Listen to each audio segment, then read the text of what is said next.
Shalom, damai di hati.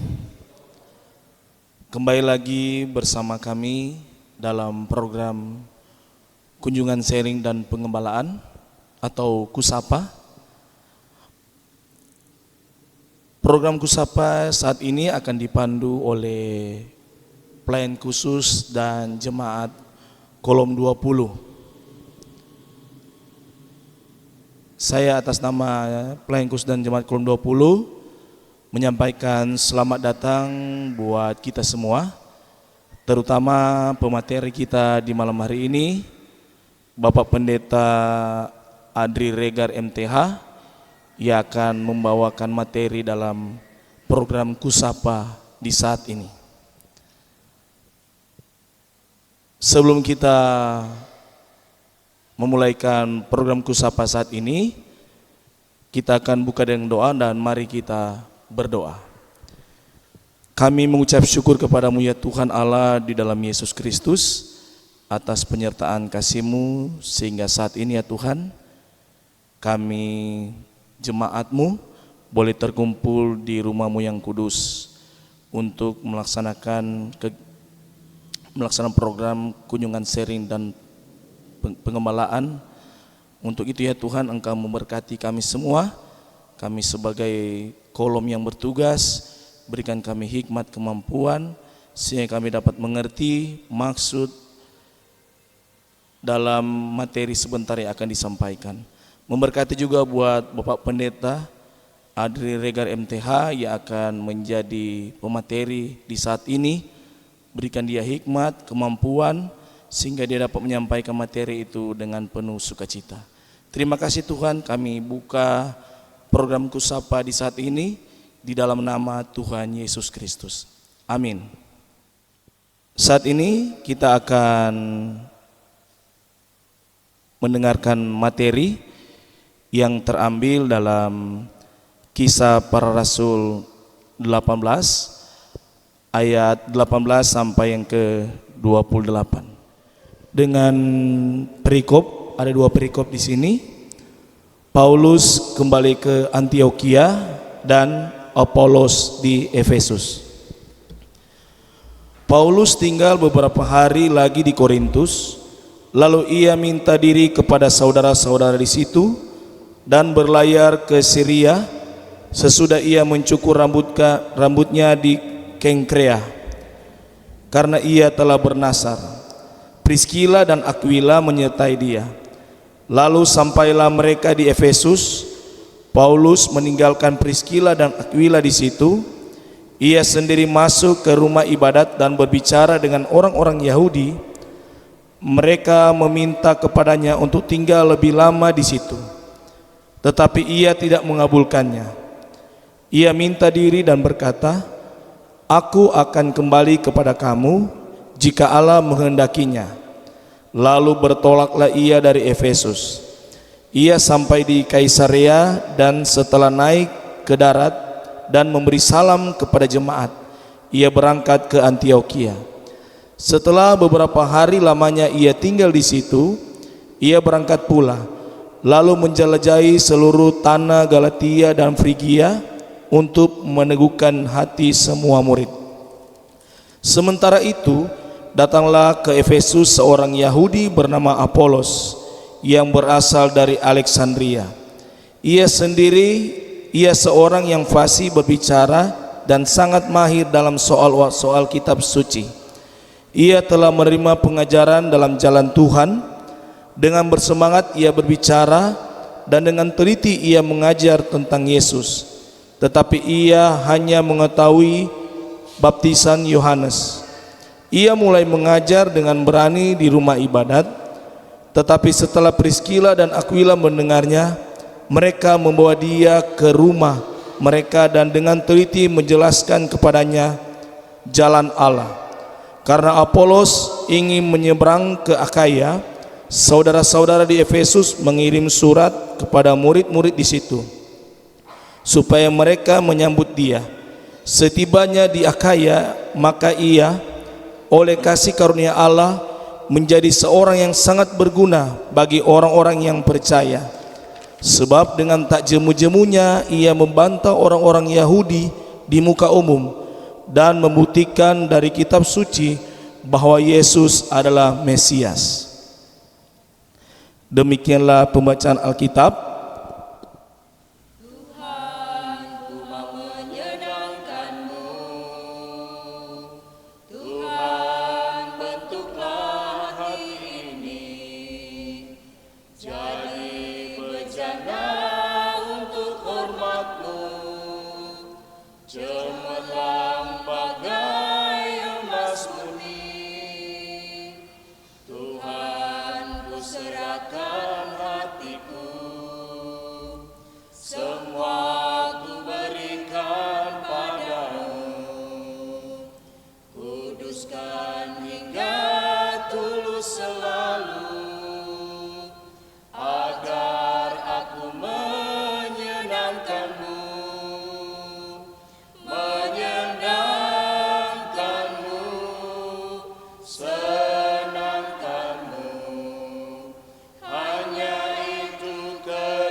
Saat ini kita akan masuk dalam pembahasan materi yang akan dibawakan oleh Bapak Pendeta Adri Regar MTH.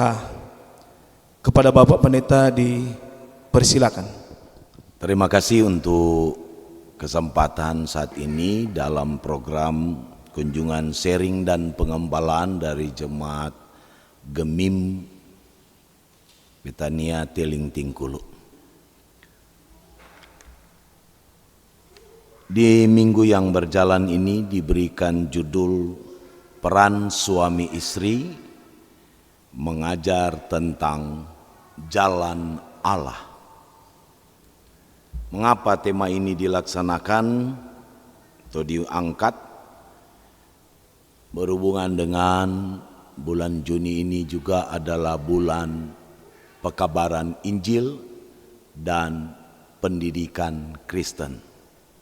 Maka mengapa ini dilaksanakan sebagai tema? Bahwa pada kenyataannya terlihat karena kesibukan orang tua dalam mengupayakan kebutuhan hidup, tak lagi melaksanakan perannya untuk menikmati apa yang diungkapkan oleh Amsal pasal 29 ayat 17. Lewat pengajaran, maka orang tua akan menikmati ketentraman dan sukacita.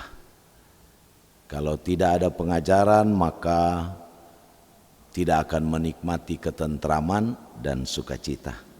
Yang berikut, bahwa anak-anak sudah tidak lagi menjadi anak yang taat dan hormat kepada orang tua. Di usia-usia yang sebenarnya memiliki perilaku, banyak anak-anak yang terombang-ambing oleh kelompok-kelompok tertentu di mana dia mengikutinya, dan juga terombang-ambing oleh ajaran-ajaran yang sesat atau tidak seturut dengan firman Tuhan. Yang berikut, banyak nampak dan terlihat kenakalan dari anak-anak karena sudah tidak ada lagi yang namanya keteladanan dari orang tua atau peniruan yang akan mereka alami. Sehingga lewat peniruan yang salah maka pandangan hidup juga sangat mempengaruhi perilaku mereka. Bicara soal tema, yaitu saya hanya melihat peran suami istri. Perannya adalah apa? Melaksanakan firman Tuhan, mengajarkan berulang-ulang di mana saja mereka berada. Yaitu berhubungan dengan tugas, tanggung jawab, dan fungsi daripada keluarga teristimewa, suami istri, orang tua, bahkan semua orang yang dewasa di dalam iman. Yakni dengan melaksanakan peran untuk menuntun, untuk menunjukkan, untuk mempengaruhi, untuk mendorong, serta untuk menanamkan keteladanan lewat kehendak Tuhan.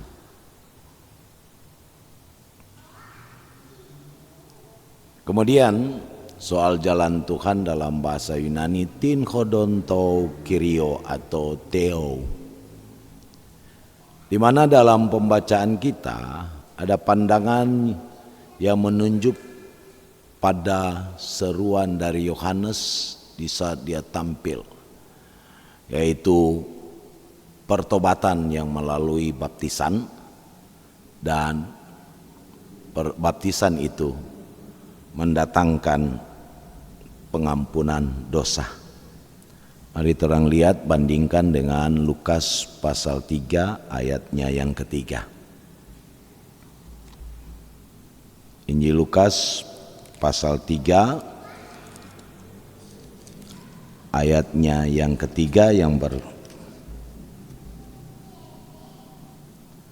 Maka datanglah Yohanes ke seluruh daerah Yordan dan menyerukan, bertobatlah dan berilah dirimu dibaptis, dan Allah akan mengampuni dosanya.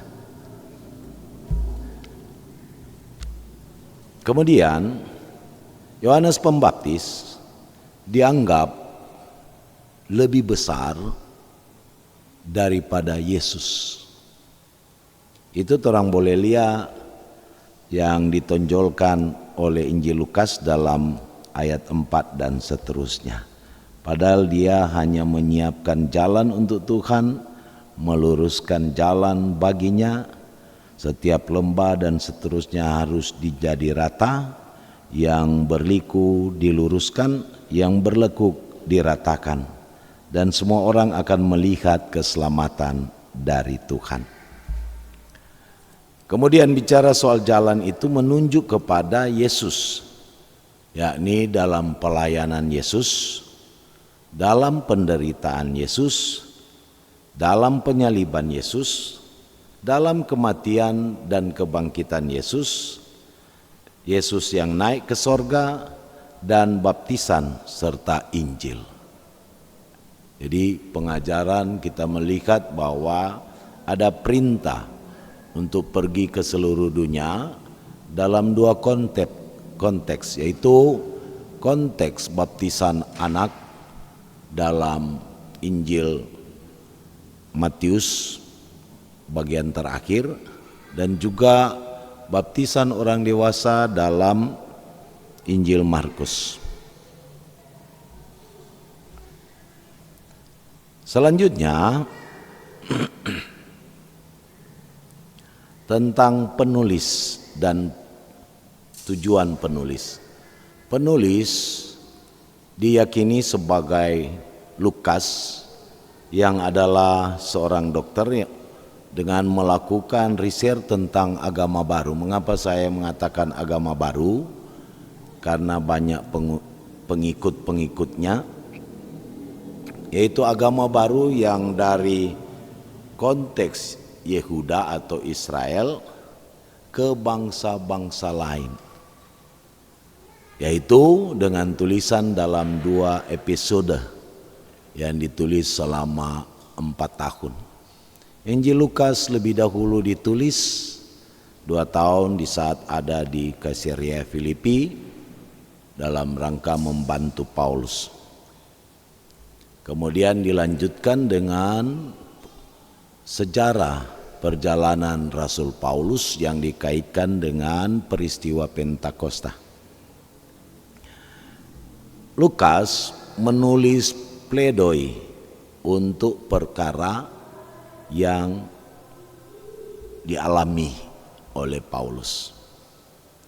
Sebagai seorang dokter pribadi, dalam setiap perjalanan lewat lautan atau perjalanan pelayaran, dia berasal dari Antioquia, jemaat yang pertama disebut sebagai jemaat Kristen.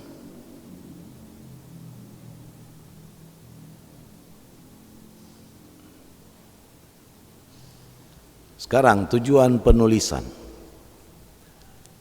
karena dia adalah suatu pledoi, maka itu merupakan pembelaan untuk Paulus dengan catatan-catatan pembelaan tentang apa yang mau ditanyakan oleh hakim, yakni soal siapa Yesus. Oleh sebab itu Lukas mendalaminya dengan riset yang begitu panjang, sehingga dia mengawali dari keturunan Maria. Baku beda dengan keturunan dari Injil Matius yang didapat dari garis keturunan Yusuf. Bahkan karena keahliannya sebagai dokter, dia meramu lewat risetnya melalui perempuan yaitu Maria, semua begitu lengkap. Kemudian tentang mengapa Paulus diperhadapkan dengan persoalan melalui pemerintah Romawi atau Roma, yaitu dia mencatat apa peristiwa-peristiwa apa yang dialami oleh Paulus dalam menyebarkan agama baru setelah Pentakosta. Tujuan yang berikut adalah bahwa Roh Kudus akan dicurahkan ke semua orang untuk melihat keselamatan dari Tuhan. Selanjutnya, melalui Yesus dan Injil sebagai penyelamat dunia. Di satu sisi juga, dengan adanya catatan-catatan itu, maka mau membela kekristenan dalam pengadilan dunia. Kemudian Lukas juga mau memperkenalkan agama baru ini ke kalangan Romawi melalui yang disebut yang mulia sahabat Tuhan atau yang mulia Theophilus. Sekarang bicara soal latar belakang kisah para rasul, yaitu peristiwa-peristiwa yang terjadi dan menyebabkan Paulus berurusan dengan pihak Yahudi dan pemerintah Roma. Kemudian ada kerinduan tugas yang diberikan atau dijalani oleh Paulus, teristimewa kita bisa lihat di dalam Kisah Para Rasul pasal 15 tentang persoalan yang ada di dalam sidang dan soal bagaimana Yahudi harus sama seperti orang Yunani atau biarlah orang Yunani itu dengan kepercayaan kepada Kristus kemudian diberikan surat untuk boleh digunakan dalam melaksanakan tugas tanggung jawab. Itu dibahas secara khusus tentang perbedaan-perbedaan di kitab Kisah Para Rasul pasal 15.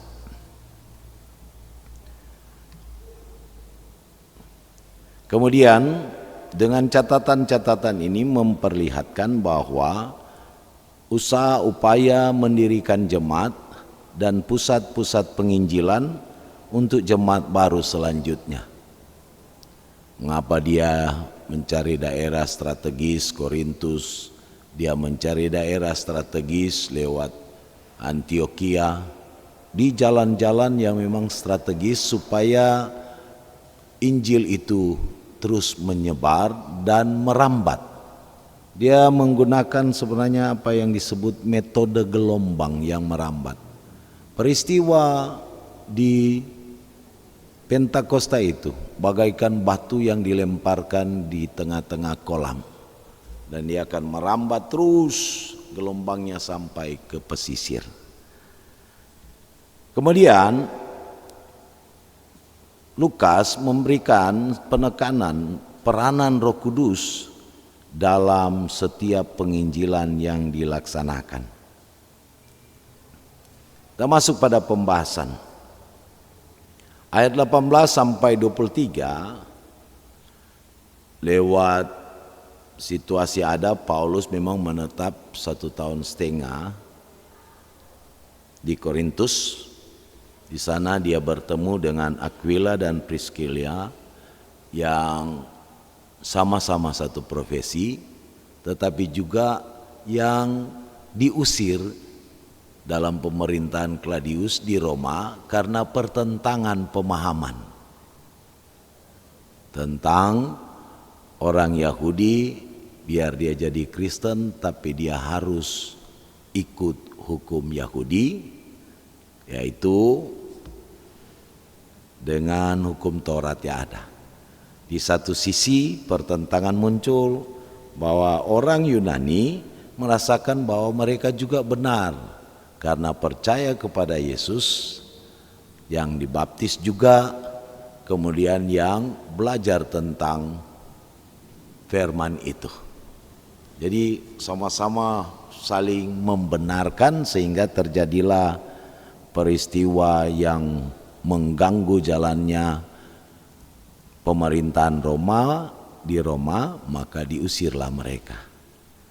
Akibatnya sebenarnya dari sejarah bahwa karena pengusiran itu kelumpuhan ekonomi terjadi di kota Roma, karena pekerjaan dari orang-orang Yahudi adalah pedagang dan juga ahli dalam segala kerajinan dan seterusnya.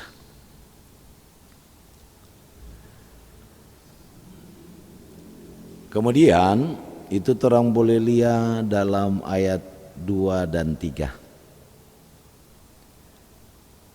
Paulus mengajarkan mereka tentang bagaimana hidup dalam profesi dan bagaimana memahami tentang siapa Yesus atau jalan Tuhan. Berikut, sebagai orang Yahudi tentu dia tidak mentah-mentah menolak hukum Tuhan itu. Salah satunya dikatakan bahwa dia mencukur rambut, dan sebagai nasar juga dia ingin mengabdi sepenuhnya kepada Allah. Dia melakukan perjalanan penginjilan ke Efesus dan berdialog dengan orang Yahudi di sinagoga. Dia juga melakukan perjalanan penginjilan dari Efesus, Kaisarea, Antioquia ke wilayah Galatia dan Frigia untuk mengajar dan menguatkan semua murid-muridnya. Artinya begini, tadi sudah dikatakan pusat-pusat penginjilan. Jadi dalam perjalanan ini dia mau memberikan pembekalan kepada pemimpin-pemimpin di jemaat yang ada sebagai utusan rasuli. Jadi perlu dibekali tentang isu-isu yang muncul, pengajaran-pengajaran yang muncul, seperti apa yang boleh orang lihat kasus yang terjadi di 1 Korintus pasal 1 tentang perpecahan jemaat. Di mana ada golongan Paulus, ada golongan Silas, ada golongan Apolos, bahkan ada golongan Yesus. Jadi itu di pasal 1.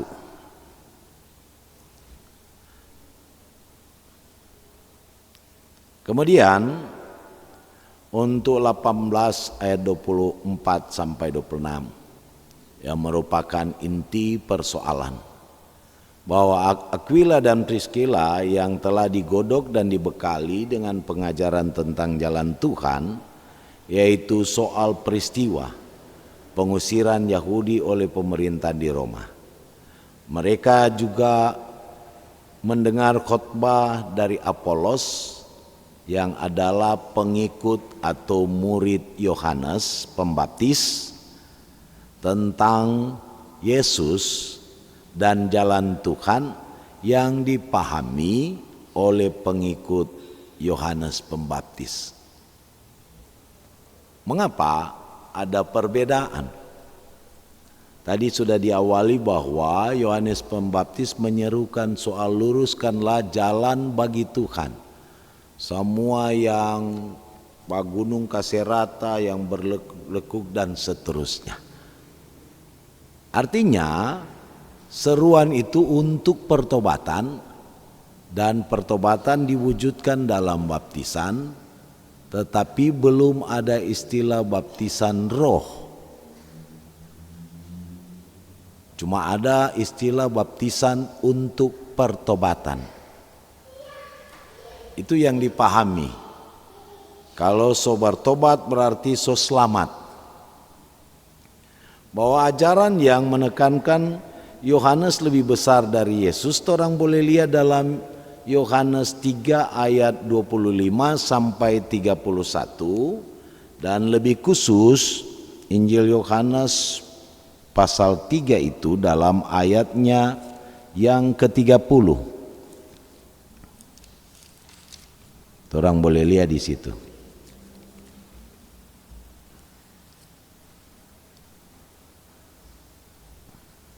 Ayatnya yang ke-30. Ia harus makin besar, tetapi aku harus makin kecil.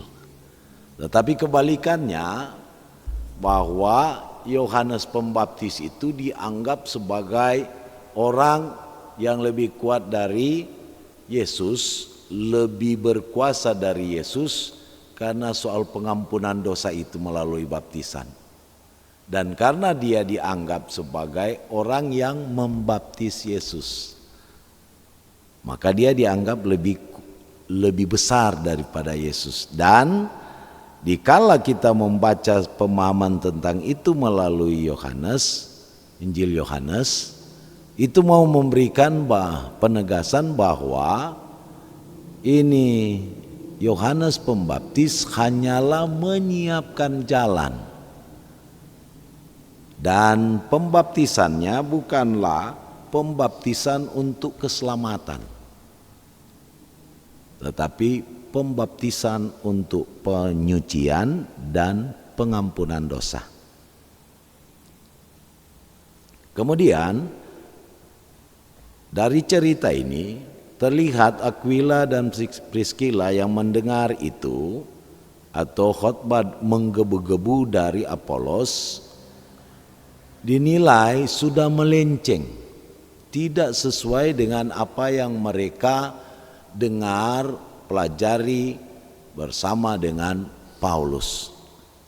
Sehingga mereka mengajak untuk meluruskan ajaran tentang Yesus atau tentang jalan Tuhan seperti yang dinyatakan melalui pelayanan. Ada tanda-tanda mujizat pengajarannya, tetapi juga melalui penderitaan, penyaliban, bahkan kematian, kebangkitan, kenaikannya ke surga, bahkan sampai ke Pentakosta. Orang bisa bandingkan dengan lebih khusus yang nampak soal Apolos ini dalam 1 Korintus 1 ayat 12. Bisa juga. Kemudian 27 sampai 28. Apa yang Priscilla dan Aquila ajarkan kepada Apolos, dia mengerti dan dia pahami dengan baik. Dan dia juga menjadikannya fondasi dalam pekabaran Injil. Setelah digodok dalam godokan ini, maka mereka mempersiapkan Apolos, memperlengkapi dia, menyediakan bekal, tapi juga surat sebagai utusan rasuli dalam tugas penginjilan. Karena memang harus pakai surat. Kalau cuma memberitakan tanpa pengutusan, mempersiapkan, memperlengkapi, membekali dan seterusnya, maka akan jadi penginjil liar. Apolos menjadi penginjil yang berapi-api. Apa dalam penyampaiannya untuk jalan Tuhan yang sudah diluruskan untuk pemahaman siapa Yesus dan baptisan yang sesungguhnya, maka dia sampaikan itu ke seluruh tempat di mana dia diutus. Nah, sekarang kita akan lihat makna dan implikasi. Yang pertama, saya memberikan penegasan bahwa tidak semua penginjil atau pengkhotbah menyampaikan kebenaran firman Tuhan kalau tidak diperlengkapi, tidak diutus, dan disertai Roh Kudus. Mengapa? Karena pada kenyataannya ada yang penting teto sana, teto sini, teto sana, jalanlah firman Tuhan dengan menggunakan konkordans Alkitab yang bicara kasih semua, padahal tidak sesuai dengan konteks dan tujuan dari firman itu. Yang kedua, gereja harus memperlengkapi anggotanya untuk memberitakan, mengajarkan, dan membekali pembawa firman seperti saat ini. Kalau hanya melihat, oh ini jalan Tuhan menurut Apolos, atau kalau orang mendengar khotbah, memang gagah katu DP khotbah, tetapi melenceng dari apa yang dia baca. Kedua, kadangkala pengetahuannya yang dipaksakan masuk ke dalam teks yang dibaca. Jadi hati-hati. Yang sebenarnya orang dalam memberikan atau memberitakan Injil punya fondasi, yaitu firman dan konteks firman itu untuk disampaikan kepada jemaat supaya dengan masalah yang dihadapi oleh jemaat, firman itu boleh mendarat. Begitu. Yang berikut, sehebat apapun seorang pelayan Tuhan, ia tidak dapat berjalan sendiri tanpa dukungan, tanpa topangan, tanpa bantuan dari teman-teman sekerja. Artinya saling memperlengkapi. Dan juga keterlibatan anggota jemaat dalam mewujudkan misi Tuhan. Jadi seorang yang akan membawa firman itu, selain dia persiapan secara matang, bukan asal ditunjuk siap, maka yang akan muncul di situ adalah kesombongan, mau tunjung pandai, akhirnya lari dari konteks dan lari dari apa yang Tuhan inginkan untuk disampaikan lewat pembacaan. Begitu. Sehingga ada yang bilang, selalu dia pimpin ibadah selama 1 minggu itu terus. Ada juga pimpin ibadah dalam menyampaikan firman dia teto-teto terus dari semua Alkitab DP, kitab-kitabnya. Ada kemaling yang mengatakan bahwa dia keluar pimpin ibadah memang rupa tuh ahli teologi, padahal dia memasukkan DP ontak ke konteks itu atau ke firman yang dibaca, sehingga terjadi benturan apa yang dikehendaki Tuhan melalui firman diperadapkan dengan firman yang dia pikirkan.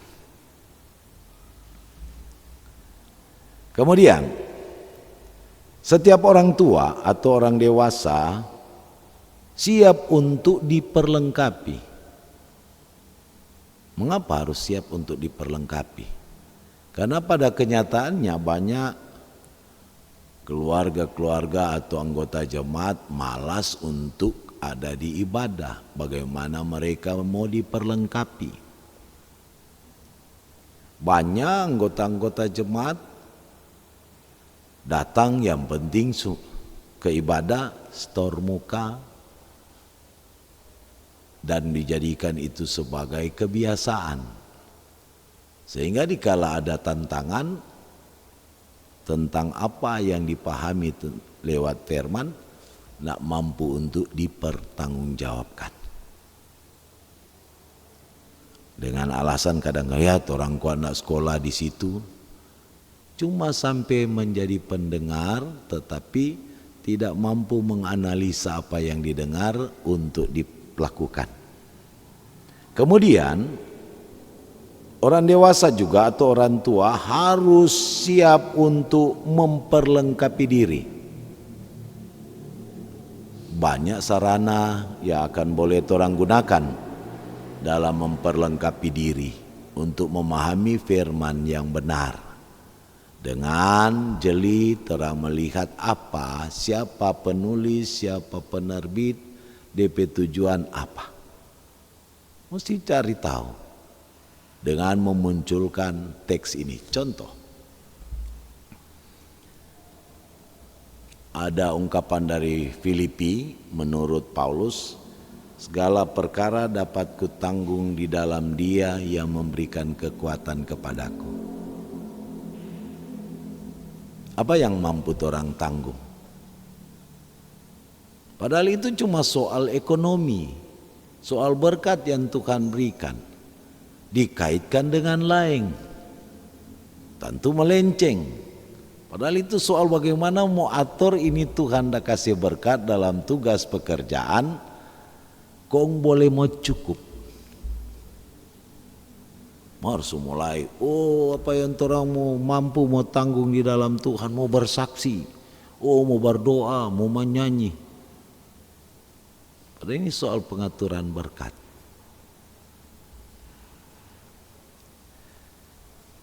Yang berikutnya, bahwa orang tua atau orang dewasa patut menjadi teladan dan menyadari dia akan menjadi alat Tuhan bagi anak-anak tentang tugas-tugas gereja, bersaksi, bersekutu, melayani, dan membangun. Bagaimana dia mau bersaksi? Bagaimana dia mau jadi teladan? Kalau dia kadangkala menjadi polisi, memerintahkan, di mana kawan-kawan? Oh, ke sana kawan-kawan. Mar dia sendiri nak pergi. Tak? Sama ada cerita di YouTube. Ini pendeta dah bawa jalan, dia nintau tanpa. Kemudian dia bertanya apa tuh om, Pak, untuk pergi ke sini di mana jalannya? Diterangkanlah secara jelas untuk tiba ke tujuan.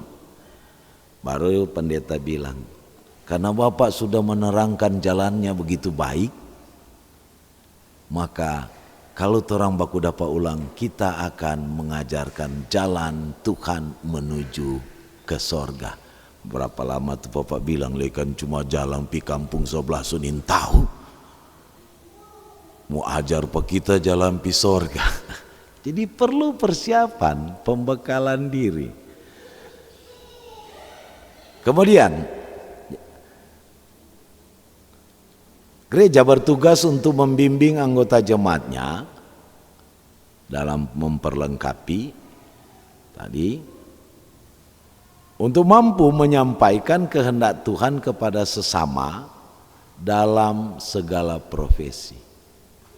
Karena ada pandangan mengatakan begini, bahwa kalau pendeta-pendeta disebut kaum rohaniawan, kalau tuh pekerjaan lain disebut kaum apa?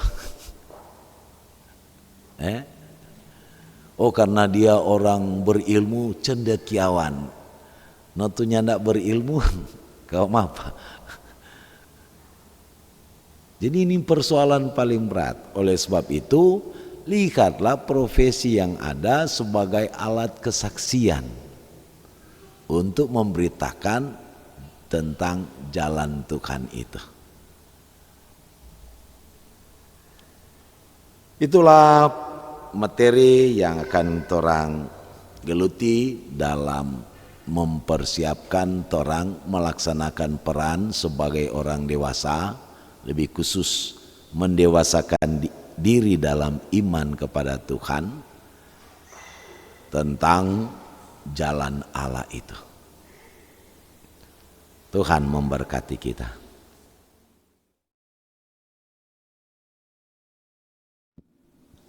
Terima kasih untuk kesempatan.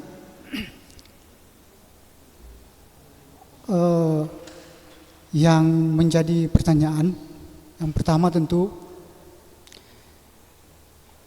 apa perbedaan yang sangat mendasar dari jalan Tuhan menurut Apolos dengan jalan Tuhan menurut Paulus? Perbedaan mendasar. Dan selanjutnya, ketika jalan Tuhan itu diajarkan menjadi bagian dari pengajaran, maka bagaimana besar atau sejauh mana gereja mengajarkan dan dampaknya yang kesehari-hariannya ada atas jalan Tuhan itu sendiri terhadap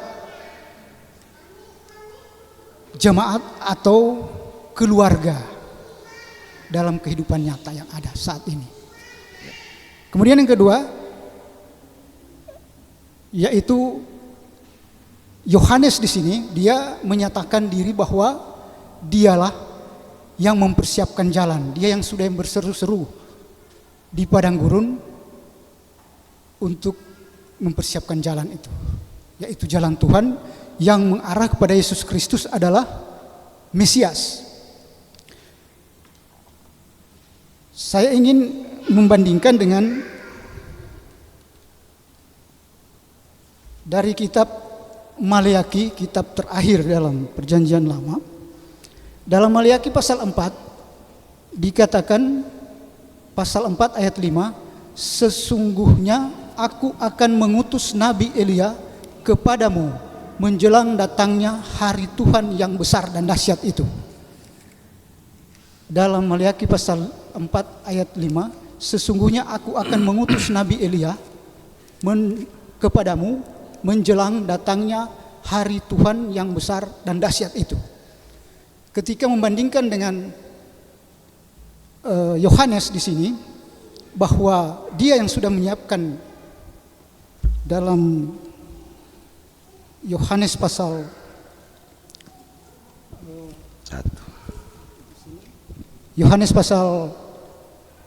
1 ayat 23 dikatakan, jawabnya, akulah suara orang yang berseru-seru di padang gurun, luruskanlah jalan Tuhan, seperti yang telah dikatakan Nabi Yesaya. Itu merujuk pada Yesus Kristus adalah Mesias. Ketika membandingkan dalam Maleakhi, berarti sebelum hari Tuhan yang dahsyat itu ada, maka Nabi Elia akan diutus. Kira-kira pendapat dari Bapak Pendeta seperti apa? Demikian, terima kasih. Dan untuk juga menjadi bahan pemikiran kita, bahwa yang pertama bicara soal jalan Tuhan, konteks Apolos yang menerimanya dari pengajaran Yohanes Pembaptis dan pengajaran tentang jalan Tuhan menurut Paulus yang Paulus ajarkan kepada Priskila dan Aquila. Jalan Tuhan yang membedakan di sini adalah soal baptisan yang berfungsi untuk meluruskan, yaitu soal pertobatan.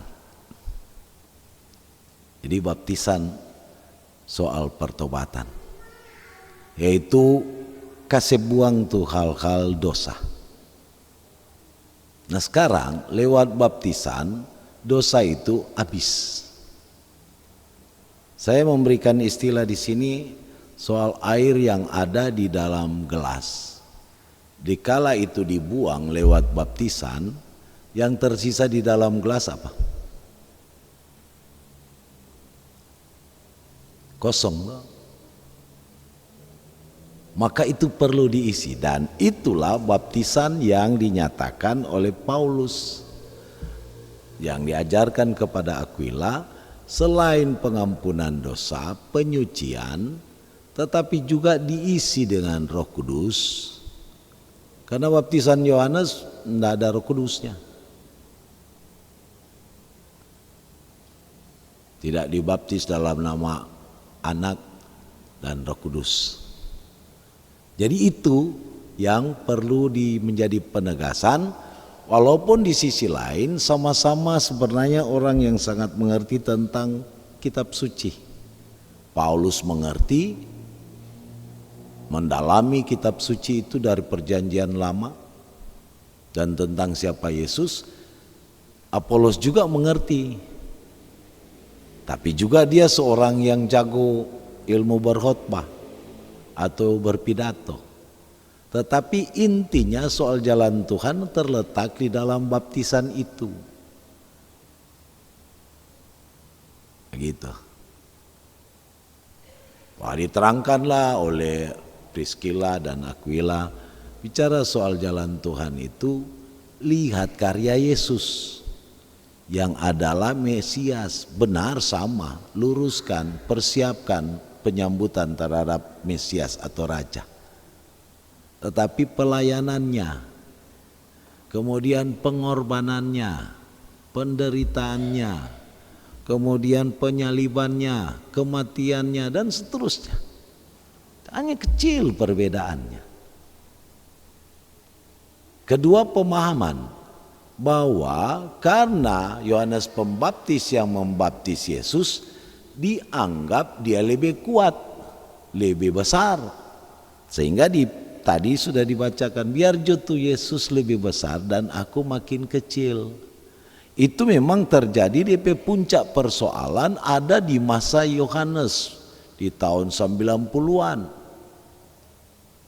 Sehingga Yohanes juga menulis Injil Yohanes itu dalam rangka mau menjelaskan ini Yohanes cuma yang mempersiapkan jalan untuk Tuhan, tetapi bukan dia yang nantinya mengampuni dosa.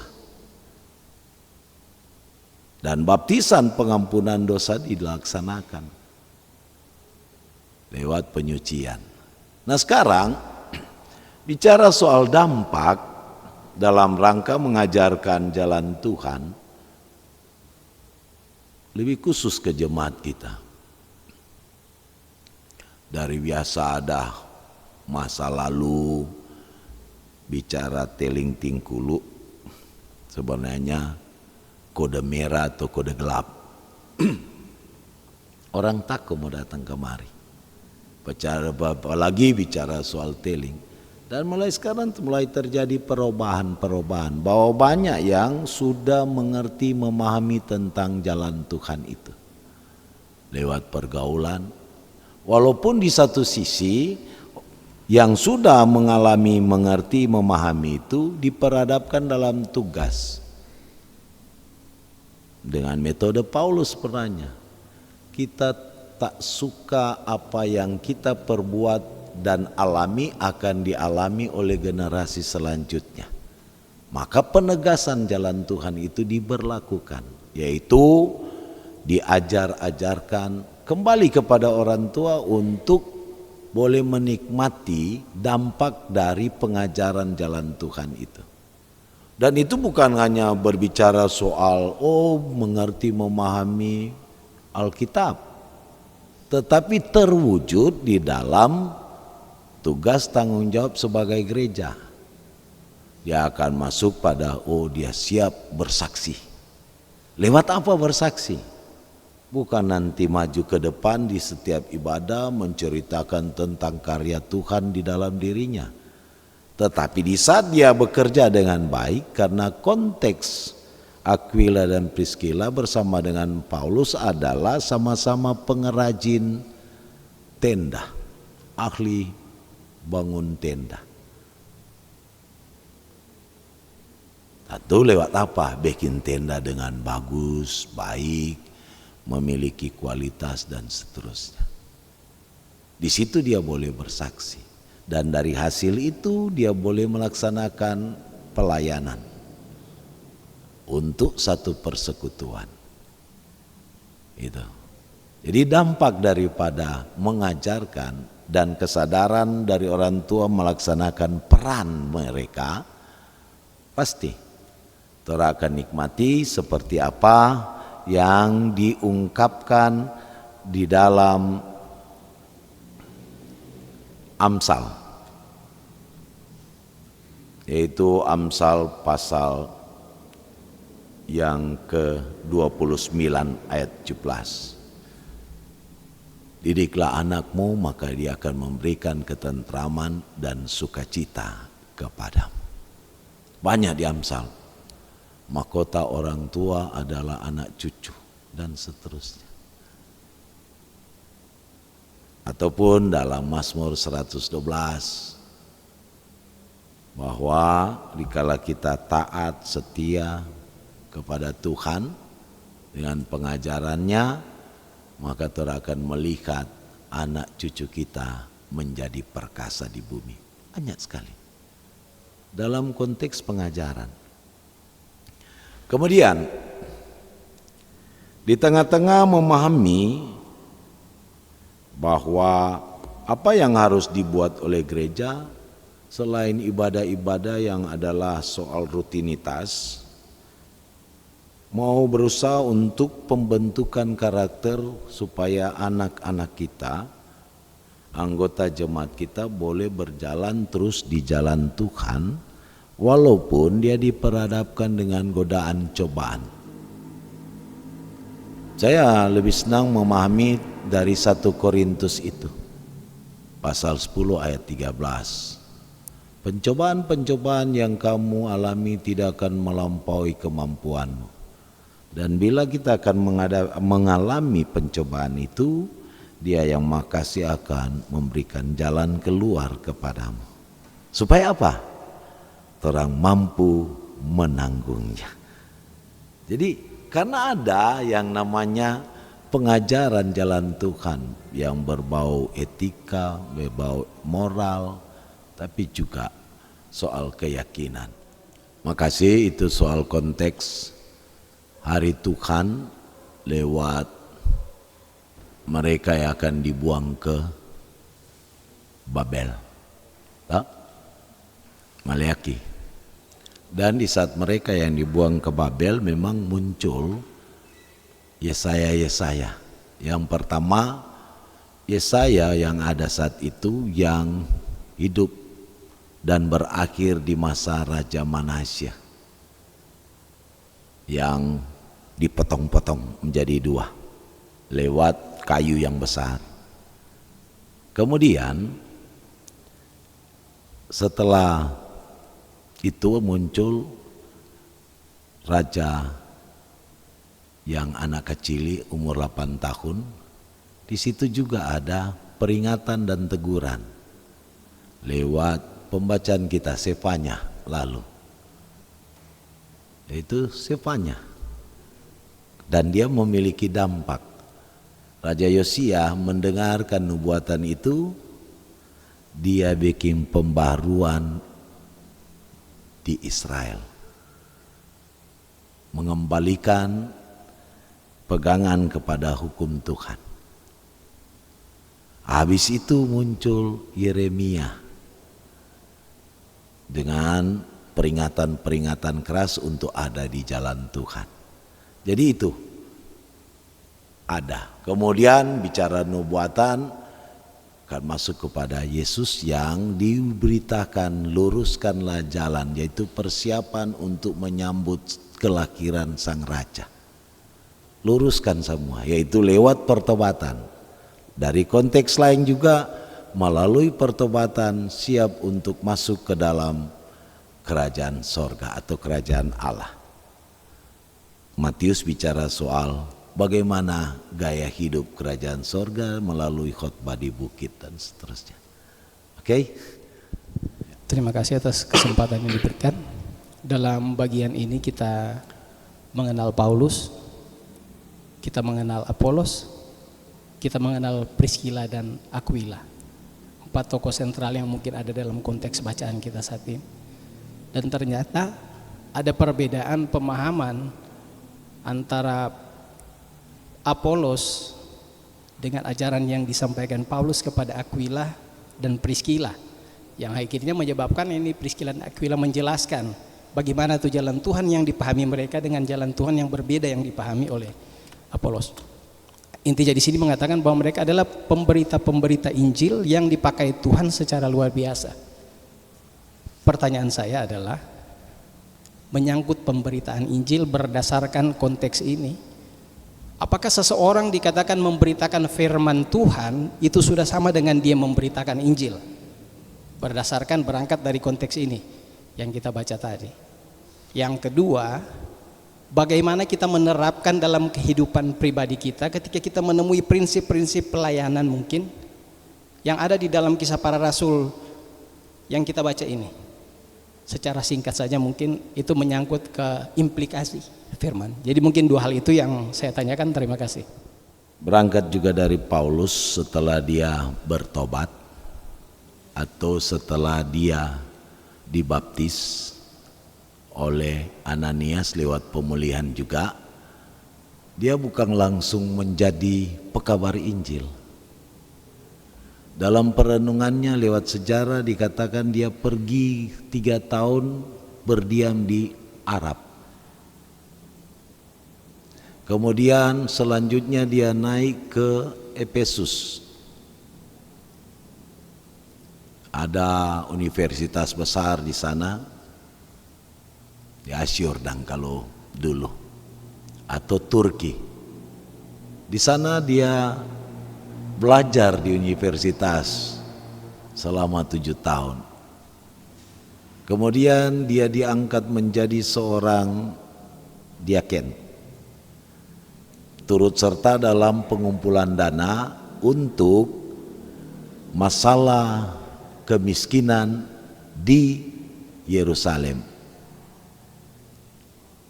Jadi di situ baru dia membawa juga persoalan lewat Kisah pasal 15 melalui pertemuan besar-besaran, anggaplah orang bilang sidang tentang persoalan Injil diterapkan bagi orang Yahudi, apakah harus sama dengan Injil yang diterapkan pada orang Yunani. Kedua, apakah orang non-Yahudi harus mengikuti hukum Tuhan itu sebagai orang Kristen, disunat, disabat, atau hal-hal banyak yang perbedaan. Nah, maka dia situ diberikan lisensi dan surat untuk penugasan kepada mereka, didampingi lagi, bukan cuma oleh Paulus. Oleh sebab itu, di tengah-tengah perbedaan-perbedaan yang ada, marilah ditegaskan dalam makna dan implikasi bagian pertama, nomor 1. Tidak semua penginjil ataupun pengkhotbah menyampaikan kebenaran firman di saat dia mengkhotbahkan firman sesuai dengan apa yang dia baca. Mengapa saya katakan demikian? Seringkali diakhiri dengan istilah demikianlah kebenaran firman Tuhan. Padahal pada kenyataannya tidak betul dalam memahami dan menerapkan tentang firman itu. Apalagi yang dia cara berpikir tertuang di dalam firman itu. Maka ditegaskan lewat makna dan implikasi bahwa kalau dia menjadi pengkhotbah atau penginjil, menyampaikan kebenaran firman Tuhan, maka dia harus diperlengkapi. Tapi juga harus memperlengkapi diri. Dia harus diutus. Mengapa harus diutus? Karena jangan jadi sebagai penginjil yang penting dia suka, dia backing. Kemudian dia juga harus selalu ada dalam permohonan Roh Kudus untuk memampukannya. Jadi jangan sembarang untuk diberikan tugas, harus memperlengkapi diri. Kita akan menutup program Kusapa kita di malam hari ini dengan doa, dan doa akan dibawakan oleh Bapak Robert Wulur. Dipersilakan. Mari berdoa. Sungguh Engkau Allah yang telah memberikan kami berkat, tapi Engkau Allah yang adalah Tuhan dalam kehidupan kami. Juga Engkau Allah yang telah memberikan kami kemampuan untuk melaksanakan setiap kehidupan dalam kesehari-harian kami. Termasuk ketika malam ini kami dapat menyelenggarakan program Kusapa Jemaat Gemim Betania Teling Tingkulu. Karena itu kami menyampaikan ucapan syukur kehadirat-Mu ya Tuhan Allah, yang telah menyatakan bagi kehidupan kami saat ini, sehingga apa yang kami laksanakan di malam ini akan berdampak luas bagi kehidupan berjemaat. Di dalamnya juga ada keluarga-keluarga yang menjadikan kehidupan mereka ada dalam jalan kebenaran, yaitu Yesus Kristus, Mesias yang memberikan kehidupan nyata dalam hidup kami. Karena itu ya Tuhan Allah, kami ingin menyampaikan syukur juga ketika hamba-Mu Bapak Pendeta Adri Regar MTH sebagai pemateri yang telah melaksanakan panggilan pelayanan ini. Dia dapat melaksanakan itu dengan penuh sukacita iman, tapi juga kekuatan yang berasal dari Tuhan. Karena itu ya Tuhan Allah, diberkatilah apa yang sudah dilaksanakan oleh Bapak Pendeta ini. Memberkati pelayanan kesehari-hariannya di Jemaat Gemim Betania Teling Tingkulu dan di mana saja dia ada dan berada. Bersama dengan keluarga Regar Winokan, istri, anak cucu yang ada, Tuhan berkati, Tuhan kuatkan, Tuhan sehatkan. Bersama juga dengan Jemaat Gemim Betania Teling Tingkulu yang di kolom 20 ini, Tuhan berkati dalam pelayanan yang ada pada saat ini sebagai pelsus, penatua, diaken, tapi juga jemaat yang ada. Bersama-samalah Engkau ya Tuhan, sehingga apa yang menjadi program Kusapa ini akan menjadi dasar dalam bagian kehidupan berjemaat di kolom 20. Demikian juga Jemaat Gemim Betania Teling Tingkulu. Tuhan berkati, Tuhan kuatkan, Tuhan beri hikmat untuk melaksanakan program dari apa yang sudah dinyatakan dalam kehidupan kebersamaan ini. Engkau juga bersama-samalah dengan kehidupan dari keluarga-keluarga yang ada di Gemim Betania Teling Tingkulu. Demikian juga dengan multimedia yang ada, yang menyiapkan ini semua sebagai program kunjungan sharing dan penggembalaan Jemaat Gemim Betania Teling Tingkulu. Tuhan berkati, Tuhan kuatkan, Tuhan sehatkan, mampukan multimedia ini dalam penyelenggaraannya sehingga lebih heran lagi, lebih ada dalam kehidupan kebersamaan. Karena itu ya Tuhan Allah, ketika kami melihat hari-hari hidup kami, maka semuanya ada dalam pemberkatan Tuhan. Dan apa yang kami terima, kami sisipkan untuk kami kumpulkan bersama sebagai persembahan syukur kami kepada Tuhan.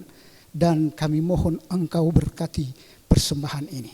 Terima kasih banyak ya Tuhan Allah, apa yang akan kami kerjakan untuk kehidupan kami selanjutnya, kiranya ada dalam pertolongan Tuhan. Sehingga apa yang akan terjadi ada dalam kehendak Tuhan, bukan kehendak kami manusia. Dan terpujilah Engkau ya Tuhan Allah. Kami mau tutup acara program Kusapa Gemim Betania Teling Tingkulu ini hanya di dalam nama Tuhan Yesus Kristus. Amin.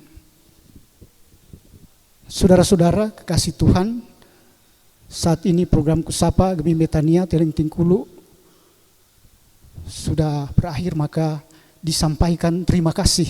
Yang pertama tentunya kepada Yesus Kristus Tuhan yang menguatkan kita semua sehingga terselenggara ibadah ini menurut jalan Tuhan sendiri.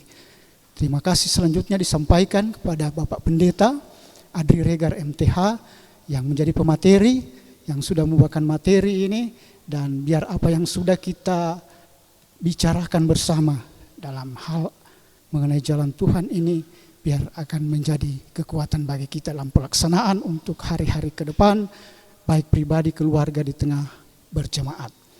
Demikian juga terima kasih untuk pelayan khusus yang ada di kolom 20, Jemaat Gemim Betania Teling Tingkulu, bersama juga dengan Jemaat kolom 20.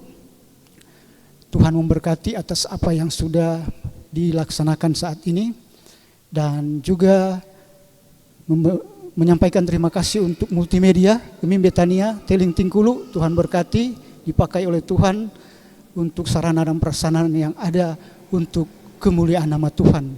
Dan kepada kita sekalian yang hadir saat ketika melaksanakan Kusapa ini, Tuhan memberkati untuk kita semua. Terima kasih. Biar semua yang kita lakukan ini, Tuhan Yesus akan memberikan pertolongan. Demikian, terima kasih. Tuhan memberkati.